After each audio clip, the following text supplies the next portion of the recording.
Welcome to Community Conversation in the heart of Silver Spring. Today we have a special guest for you, Senator Jamie. I call him Jamie. And we're going to talk about local politics, but beyond that, we have a lot. I found, reading a recent article in the Washington Post, I found some interesting point I thought would be relevant to bring the conversation on a personal narrative. So on behalf of EBS, Ethiopian Broadcasting Services, and the Ethiopian American community in Maryland and beyond, I welcome you. I know you're very, very busy, and thank you so very much for taking your time to come share your thoughts. Our community, as you know, is young and vibrant, and this is our first engagement to bring such a conversation to the table. So thank you again. Thank you to Babu, and the pleasure is all mine to be with you.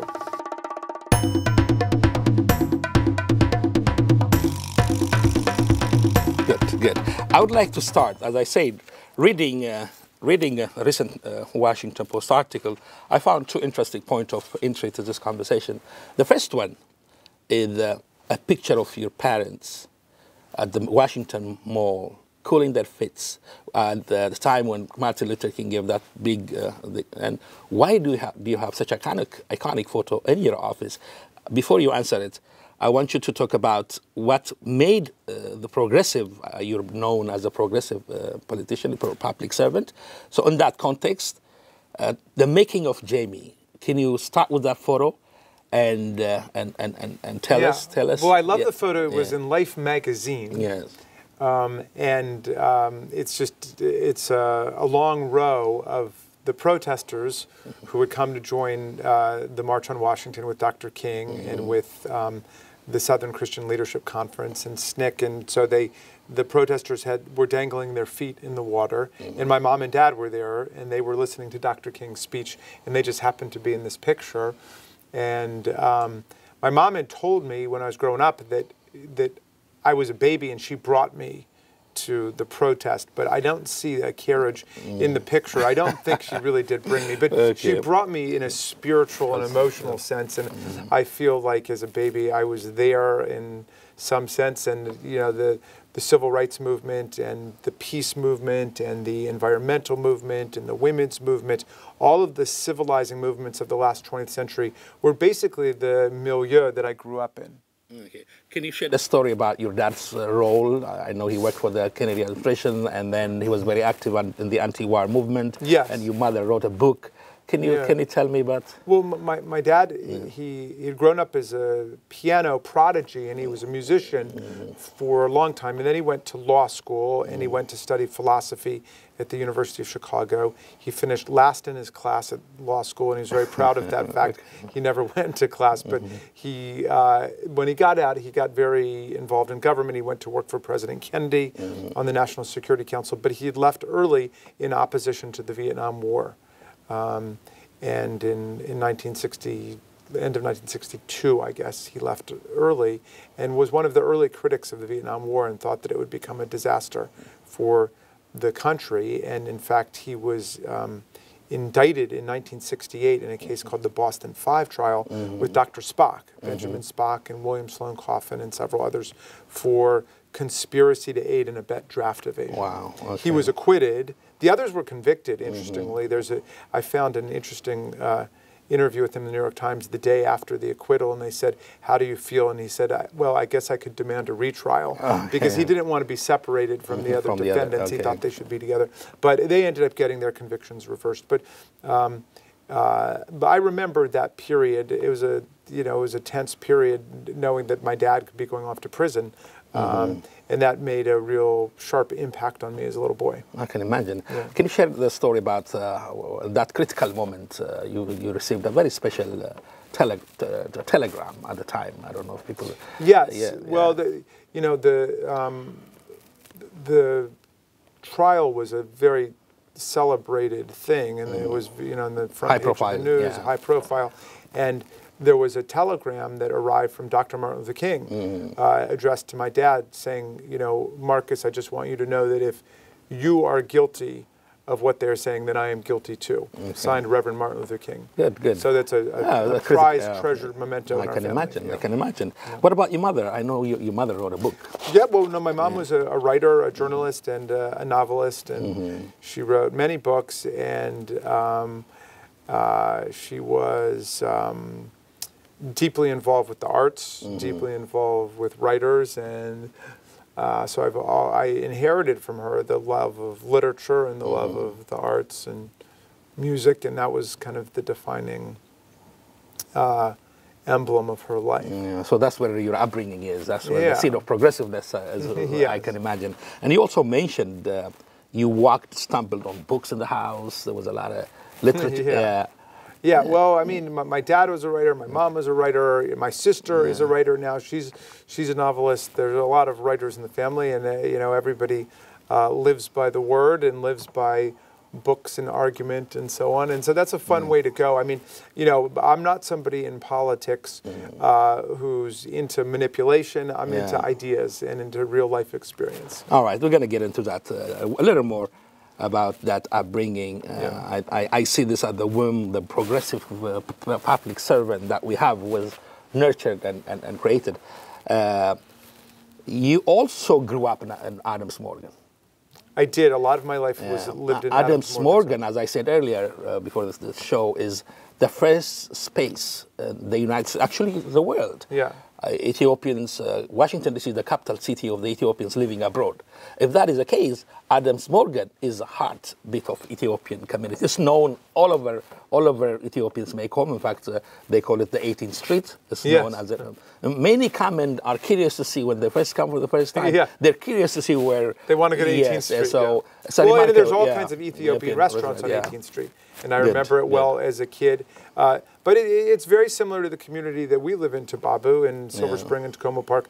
It's a vibrant, multicultural, open, inclusive, dynamic community. Wonderful, wonderful. Where did you go to school? I understand you studied constitutional law. I did. I met my wife at Harvard Law School, and we were in constitutional law class. I would go and gaze at her. I thought she was looking at me, but apparently didn't have her contact lenses on at the time. But yeah, so I studied college and law school at Harvard, and then came back here afterwards. Okay, now you teach at the...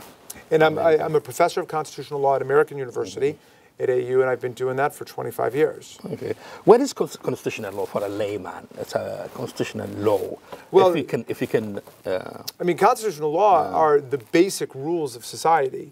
So they are the rules that make everything possible. They define the government. They define the legislative branch, the executive branch. What are the powers of the president? What are the powers of Congress? They define the judicial branch, and then they set forth the rights of the people in the Bill of Rights. So I view constitutional law as kind of the master subject within law, because everything else exists within it, whether it's landlord-tenant law, contract law, sports law, corporation law. All of it has to exist in the structure set by the Constitution of the country. Yeah, you see, the reason that I asked what is constitutional law is because it's becoming very ambiguous. After all these years, it's being debated, it's being argued. The Senate and the President Obama are debating on the fact that who has a right. I mean, it's always up for debate because people bring to constitutional law different political agendas and projects. And so, you know, one year the Republicans will say if they have the president, well, of course the president gets to nominate a Supreme Court justice in his final year in office. But if the Democrats are in, then they say, no, the president doesn't get to nominate in the final year of office. So in constitutional law, we try to develop some neutral, objective rules that everybody agrees to, but everything is always up for grabs. Interesting.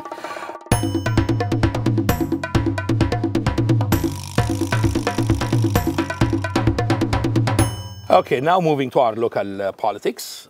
You've served that very, very well in the state of Maryland as our senator for the District 8. And can you tell us why you chose to run from a very comfortable position, teaching law, to public service? So what motivated you? What was your experience in a nutshell as we... When I first got in? Yes. Well, and what is your experience? The story I like to tell is that it was a decade ago. It was 2006, and George W. Bush was president. And that was a dark period in the United States. We had two wars going, the Iraq War, the Afghan War. We had thousands of people coming back killed or injured from the war.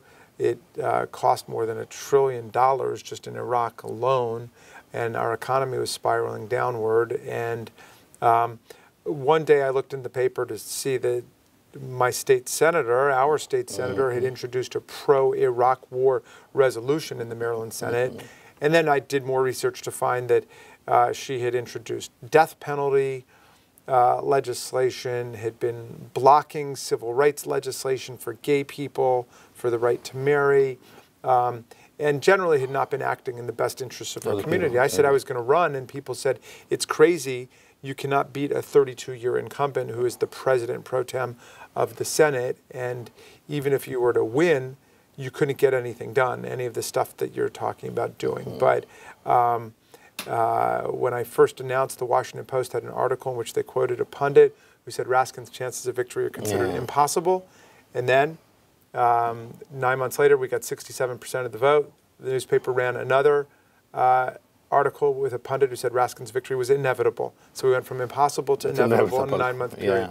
But of course, it was never impossible, never inevitable, only possible through the democratic arts of educating and organizing people for change. And we're lucky to live in a country where you don't have to be afraid to run against an incumbent, at least in most places. You can run, and you don't have to live in fear of losing your house or losing your job or what have you. And I know a lot of people come from countries where they're afraid to get involved in politics because they could be deprived of whatever property or belonging position they've got. But at least in most parts of America, we've gotten beyond that.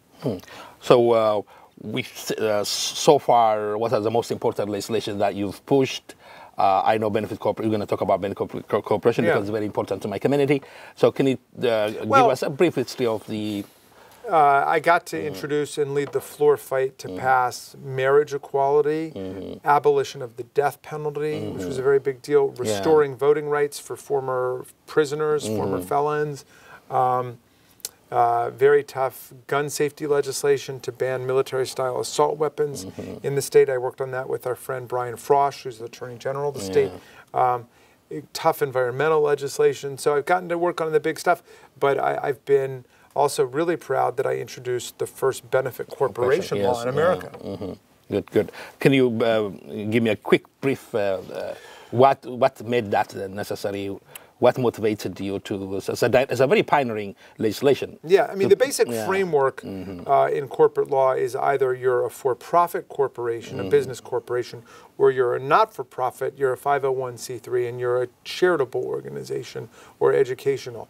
And basically, we introduced a new corporate form, which is you're for-profit. You're making money, and it's for business, but you build into the charter of the company, you build into the DNA of the company a public purpose along with the money-making purpose.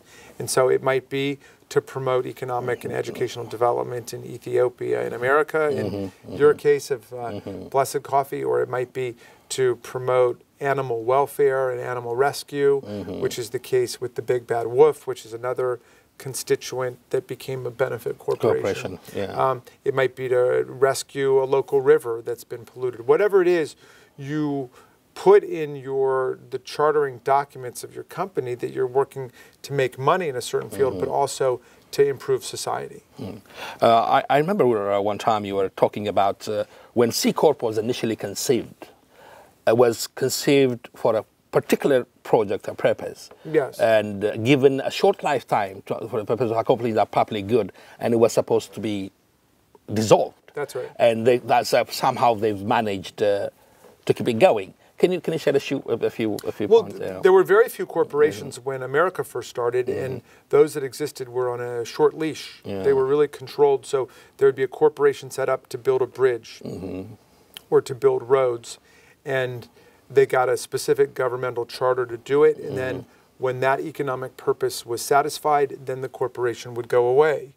But already at the beginning, there were businesses and banks that were pushing for unlimited open-ended charters. Thomas Jefferson was very opposed to that, and he said, if we do that, these corporations will get so large and so wealthy that they will come to devour the government. Wow.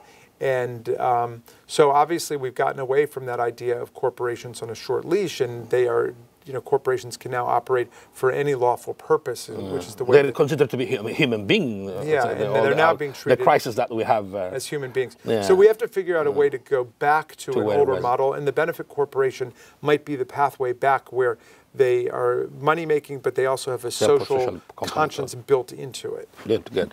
Well, that kind of gives a very good background to come to a very local focus issue.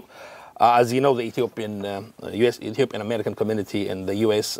In general, and particularly in the state of Maryland, is growing. We're making ourselves very visible. In fact, the other day I was reading an article. Ethiopians coming to the U.S. is a brain loss for Ethiopia because of all the educated, the brightest and the brightest living. So it's a brain gain on this side. However, I was going around talking to the people to collect their sentiments for the purpose of this conversation, and many feel like they're not well recognized for their contribution. They're not officially welcomed, and their effort is not encouraged. They feel not recognized. They feel marginalized. And I remember when we did the Ethiopian Cultural Festival, you came and said, you gave an official welcome for the very first time. You recognized their economic engagement. You recognized their cultural vitality, and that really touched a lot of people. So now you're running for Congress. We also did a little informal survey to find out what are the issues in our community. First and foremost, economic development is very, very, very key. All these businesses that you see in downtown Silver Spring were invested by family resources, by friends' investment, savings. They're so disconnected to the county economic development resources, the state as well as the federal government. So if they've managed to do such an outstanding work, imagine what can they produce if Absolutely. they get, So that is one thing they wanna look into. And the other issue is immigration. So how do you address these concerns and issues? America is a nation of nations. It's a community of communities. It's a neighborhood of neighborhoods.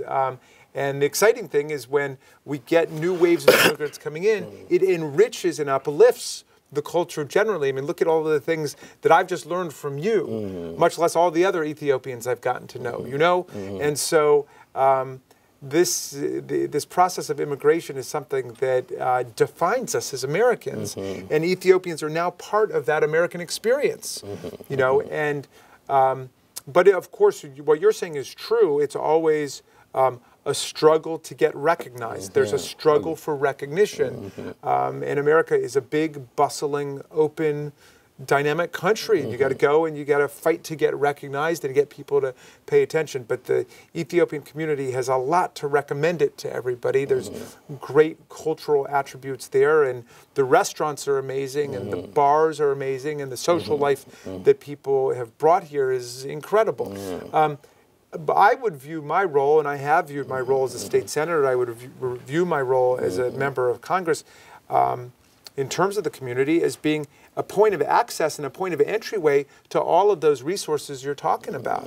That we got to go and fight and make sure that the Ethiopian business people are thought of and are included in county contracting, state contracting, federal contracting, that they're aware of what small business grants and loans are available, so the young people are aware of how to get college scholarships from the state, how to get Pell Grant scholarships at the federal level. There's a real informational function there.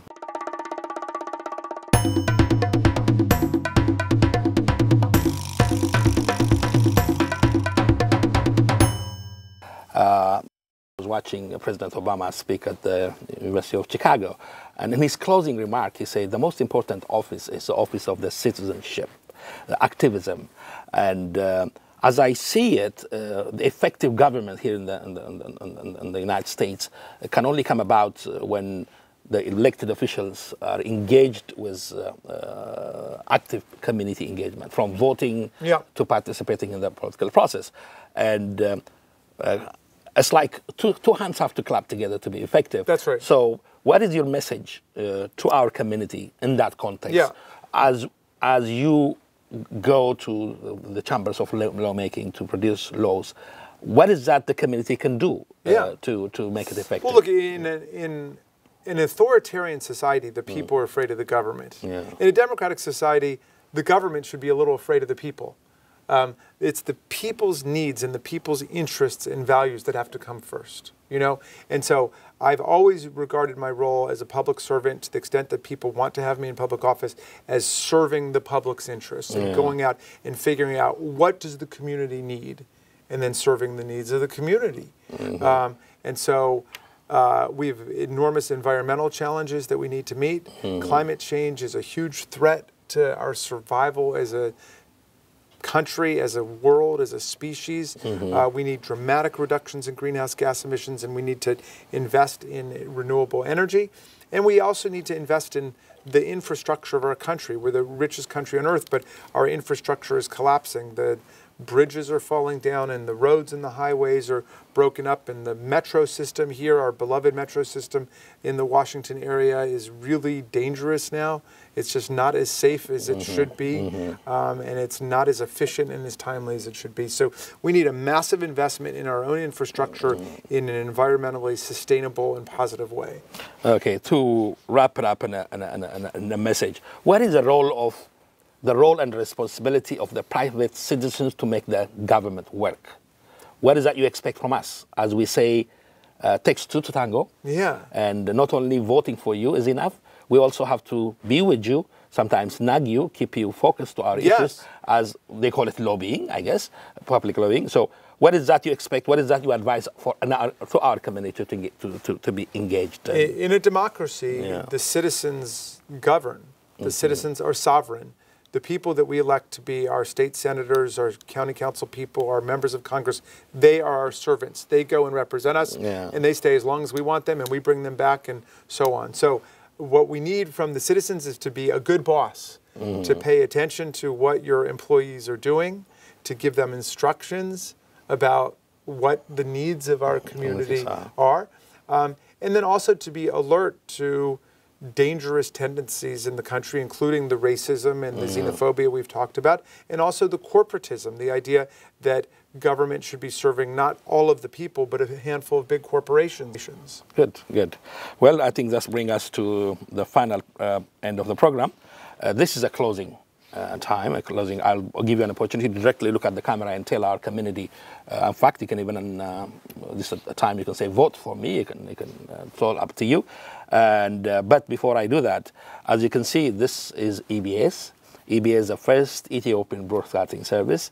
It's an institution that really celebrates the progress of our community, and community conversation is the first to be conceived, to have beyond our issues, beyond our unique issues. Now we're venturing out and to bridge. This is designed to bring our community with the larger community. So you can make a remark, comment about the community conversation, how you find it, and then directly look into the camera, and you are allowed to use this opportunity to encourage our community. Well, first of all, thank you to EBS, which has this wonderful studio here in the heart of Silver Spring, and my legislative district. Thank you to the EBS viewing audience for joining us today, and thank you to Babu for organizing community conversation, because I think it's a splendid opportunity to talk about issues that are of relevance to everybody. And let me just say, I am a great friend to the Ethiopian American community. I am a champion of the African immigrant community generally. My constituency coordinator for my office is Joseph Eong, who is an African immigrant and very active in the African immigrant community. And this is a vibrant and important force in Montgomery County and in the 8th Congressional District, which includes Frederick and Carroll County, and in Maryland as well. My door is always open to you. I will be a champion of the interests of this community in terms of improving our immigration system, in terms of strengthening our educational system, in terms of making sure we have an aggressive housing program so that we have affordable housing for the people in our community, and also for the promotion of small business. I believe I've been an accountable and responsive public servant as state senator. It would be a great honor to be able to replace Congressman Chris Van Hollen and to go to Washington and to go to the U.S. House of Representatives and to be an aggressive champion for the progressive values and interests and priorities of this community. Wonderful. As I started with your parents, I would like to end with your family, and I saved the best for the last. Can you tell us about your beloved wife, who's a very prominent member of our community, and your kids? So my wife, Sarah, is the Deputy Secretary of the Treasury Department, and I get all of my economic policy advice from her, who's the love of my life, and I have, with Sarah, 3 children, Hannah, Tommy, and Tabitha, who are now all, unfortunately, living away from home. They've all gone off to college, but they are 19, 21, and 23 years old. But they're coming back for the election, and that's the good news. Wonderful. Thank you so very much, again, for taking time from your busy schedule to come having this community conversation.